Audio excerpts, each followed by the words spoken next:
Alrighty, these are my two girls I got. This one's a trash one. It got in a flood. It was flooded, the water and the oil and transmission fluid, but the transmission is still good, so we're switching this one out and putting the transmission in this one, because this is another one we have that's bad. So I just pulled the engine and transmission out of this one. It's the easiest way to get them both out. So there's the drive shaft that hooks to it. That's all the differential front.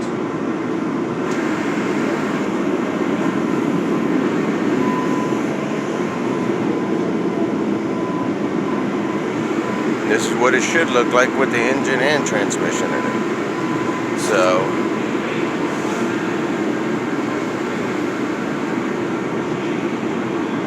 and then here is my engine and transmission out of that one I just pulled. Alrighty.